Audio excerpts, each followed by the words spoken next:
Assalamualaikum warahmatullahi wabarakatuh.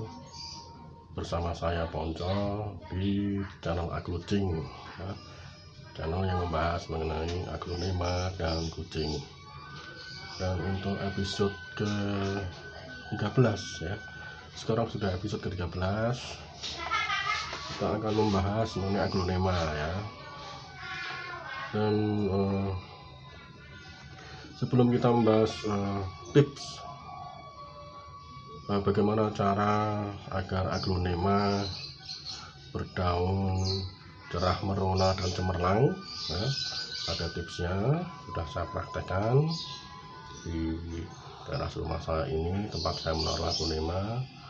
Tapi sebelumnya kita sampaikan, jangan lupa kepada Anda, terutama penghobi aglonema pemula seperti saya, untuk subscribe, like, komen, dan tekan tombol loncengnya ya, supaya terus update tayangan-tayangan yang ada di channel Aglucing ya.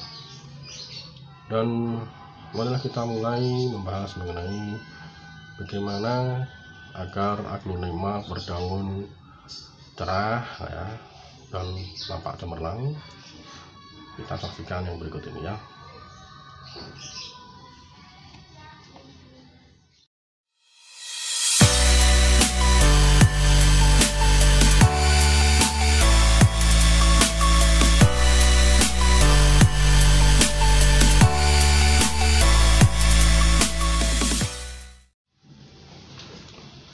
Nah, marilah kita mulai membahas mengenai tips bagaimana agar aglonema berdaun cerah dan nampak cemerlang ya.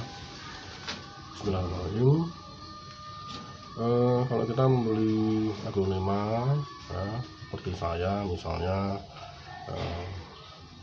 Buxom Jaipong Kultur, biasanya kalau saya sudah beli, saya bawa ke rumah, saya taruh teras, itu warnanya merahnya nampak biasa ya, kurang begitu menyala begitu merahnya, karena Buxom Jaipong Kultur ini terkenal karena warna merahnya yang membara begitu.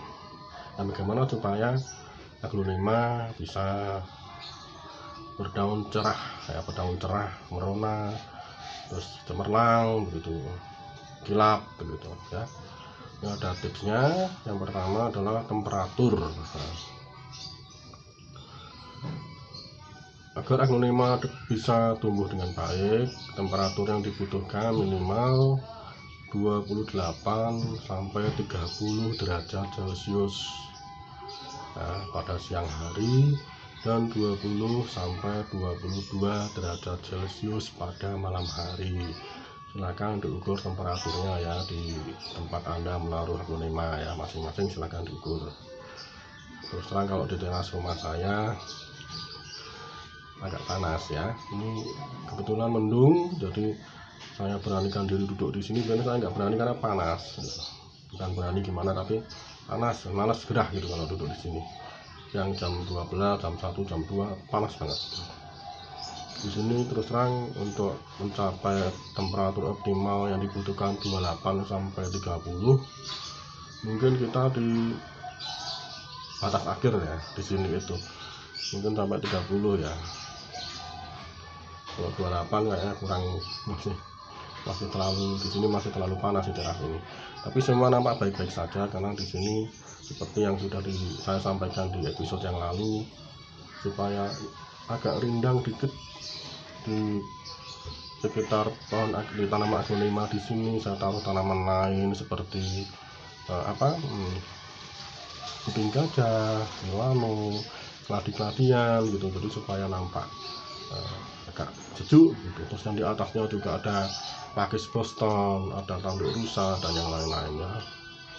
Supaya apa? Supaya tadi sejuk begitu, tidak terlalu panas. Karena kalau terlalu panas, seperti yang tadi saya sampaikan, di atas 30 derajat Celcius di siang hari kurang bagus ya. Yang dibutuhkan itu 28 sampai 30. Nah, bagaimana kalau temperaturnya terlalu tinggi? Kalau temperaturnya terlalu tinggi, maka akan mengakibatkan daun aglonema menjadi tipis ya, serta warnanya menjadi pucat dan memudar. Nah ini yang bahaya ya, kalau kita pengennya kalau beli aglonema itu warnanya cemerlang ya, kalau merah ya merah merona gitu, membara gitu. Tapi kalau pucat memudar ya. Nah, selain itu, apabila perubahan temperatur terlalu ekstrim ya, musim kemarau ya, bisa membuat aglonema stres dan pertumbuhannya akan terganggu. Nah, ini jelas ya. Di sini belum ada yang sampai stres terganggu gitu, saya kira belum ada. Dulu memang pernah ada, tapi bukan karena apa, tapi karena saya terlalu sering memberi pupuk grumor, jadi stres ya, tanamannya malah menguning semua. Kapok saya. Harusnya pupuk grumor diberi 2 minggu sekali, lah saya hampir tiap hari tiap nyemprot sama pakai grumor, nah tanamannya nggak kuat. Nah ini yang pertama, yaitu tadi mengenai temperatur ya. Kemudian kedua, media tanam. Untuk media tanam ini tentu mempengaruhi kesuburan ya, kesuburan serta warna pada daun aglonema. Lalu media tanam apa yang cocok untuk menanam aglonema? Adalah yang poros serta tidak tergenang air. Nah, campuran sekam, nah, sekam bakar, cocopit, pakis, kompos, serta pasir malang merupakan media tanam yang sangat bagus untuk menanam aglonema. Nanti dicari di internet ya, yang sekam bakar kayak apa, yang cocopit kayak apa, pakis, kompos, serta pasir malang seperti apa, nanti silahkan di googling di Google ya. Itu sangat bagus loh ya untuk aglonema. Di sini juga menggunakan bagian sekam bakar dan cocopit, nah, pasir malang di sini sebagian pakai itu, sebagian pakai ini gitu. Selain itu, hal yang harus diperhatikan adalah komposisi media yang digunakan, sangat tergantung dengan ketinggian lokasi serta kelembapan ya. Ini harus diperhatikan, ini media tanamnya. Yang kemudian ketiga adalah tempat. Nah, kalau di sini ada 2 tempat di rumah saya, ini di teras depan, ini teras depan bagian, kemudian sebagian lagi di teras di bagian belakang rumah ya. Tapi ini ada di depan. Dan yang ketiga, tempat. Bila warna daun aglonema tidak cerah, bahkan cenderung pucat, bisa jadi tempatnya tidak cocok. Nah itu bagaimana? Seperti di sini juga dulunya, kenapa ya kok saya pertama-tama kan banyak membeli susam jaipong gitu. Susam jaipongnya nggak cerah, kenapa ya gitu. Ternyata terlalu ini, tempatnya nggak cocok gitu, agak kepanasan gitu loh, warnanya nggak cerah. Dan pertumbuhan aglonema ideal yang di tempat yang mempunyai ketinggian 300 sampai 400, bukan di permukaan laut ya. Kalau hal seperti ini saya kurang memahami. Pada tempat tersebut maka batang aglonema bisa tumbuh tegap dan daunnya akan terlihat cerah merona serta coraknya akan terlihat lebih mencolok. Sebenarnya tidak terlalu harus 300 sampai 400 ya, mdpl. Nah, nggak harus gitu. Bagaimana cara kita membuat tempatnya menjadi sejuk aja seperti di sini. Supaya sejuk ya saya kasih tanaman lain gitu, pakis, tanduk rusa sebenarnya ceritanya apa, kuping gajah dan lain-lain, supaya sejuk. Di atas, di bawahnya, di atasnya juga ada, ini di depan saya ini ada pohon mangga gitu, jadi lumayan cukup membantu.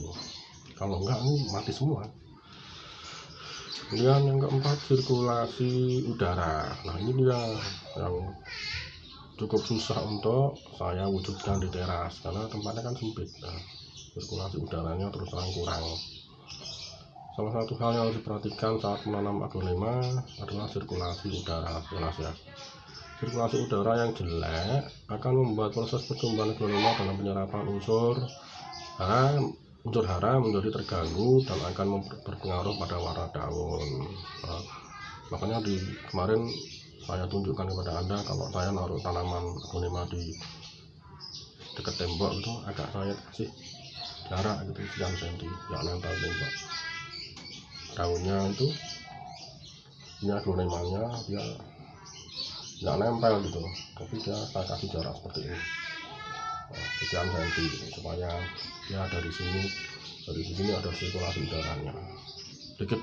Saya kasih jarak sedikit ya, sirkulasi udara penting ya. Sirkulasi udara yang jelek akan membuat proses pertumbuhan aglonema dalam penyerapan unsur hara ya menjadi terganggu dan akan berpengaruh pada warna daun. Maka dari itu memperhatikan sirkulasi udara sangat penting, terlebih saat musim hujan tiba. Nah, ini kan musim hujan ya. Dan caranya gimana supaya tidak terlalu panas gitu, ini ada bisa pakai tips ya. Saya juga menggunakan tips ini. Jadi jangan khawatir kalau musim hujan tiba, supaya tanamannya tetap terjaga ya, tidak perlu khawatir. Dipakai kipas angin ya, kipas angin biasanya saya taruh di sini gitu, tanamannya di sana dia memutar di kipas anginnya. Saya pasang 2 hari sekali gitu, beberapa jam gitu. Dengan kipas angin, sirkulasi udara dan kelembapan akan tetap terjaga dengan baik ya. Ini tipsnya menggunakan kipas angin. Lalu yang kelima adalah pemberian pupuk ya. Kalau saya pribadi di sini saya memberikan 2 macam suplemen katakanlah gitu. Kalau pupuk Gromor, kalau vitamin B1. Kalau pupuk Gromor itu 2 minggu sekali, kalau vitamin B1 itu seminggu sekali. Dan juga yang terakhir setelah itu adalah menangani hama ya. Pastikan aglonema terhindar dari hama dan penyakit yang bisa merubah warna daun, warna daunnya menjadi nggak cantik ya, menguning gitu, layu gitu. Salah satu penyakit yang sering menyerang ya karena hama adalah layu fusarium yang diakibatkan oleh jamur fusarium. Nah, kalau saya biasanya saya tambah fungisida. Jadi kalau fungisida agak jarang ya. Kalau Gromor 2 minggu sekali, vitamin B1 seminggu sekali, fungisida sebulan sekali kalau saya. Nggak terlalu sering fungisida. Karena baik-baik saja di sini, insya Allah nggak ada hama ya, enggak aja. Tapi tetap saya semprot fungisida ya, sebulan sekali. Tapi menyemprot fungisida itu sering juga nggak apa-apa, seminggu sekali itu juga bagus. Tapi kalau saya di sini sebulan sekali, seminggu sekali ya, dan seminggu sekali. Ini yang sering menyerang ini tadi, layu fusarium yang disebabkan oleh jamur fusarium. Nah, ini obatnya itu tadi fungisida, bisa dibeli di toko tanaman ya. Kemudian mengenai aglonema, bagaimana supaya nampak cantik ya, warnanya merah merona, kalau merah cemerlang indah gitu. Tadi saya cerita kalau aglonema saya waktu pertama beli itu warnanya nggak ngejreng gitu. Setelah ada di sini, saya taruh di teras. Kemudian 2 hari kemudian saya semprot pakai Gromor. Terus beberapa hari kemudian udah nampak hasilnya, daunnya menjadi merah gitu. Daunnya menjadi merah dan sangat indah. Gitu. Nggak warnanya nggak kusam, nggak. Ya, ini tadi manfaat dari Gromor dan juga saya sempat menggunakan B1, vitamin B1 ya. Nah, saya kira demikian tadi tips bagaimana cara merawat aglonema supaya warna daunnya menjadi cerah, cemerlang, cantik gitu, merona gitu, merahnya kalau hijaunya hijau banget, bagus gitu. Itu tadi tipsnya bisa diterapkan karena sudah dicoba di sini dan itu memang betul berhasil. Demikian, semoga bermanfaat terutama bagi Anda penghobi aglonema pemula. Nah, dan jangan lupa untuk selalu menyaksikan tayangan-tayangan video di channel aglonema dan kucing, dan jangan lupa juga untuk subscribe, komentar, like, dan tekan tombol loncengnya supaya terus update tayangan-tayangan di channel kucing. Sekian, semoga bermanfaat. Assalamualaikum warahmatullahi wabarakatuh.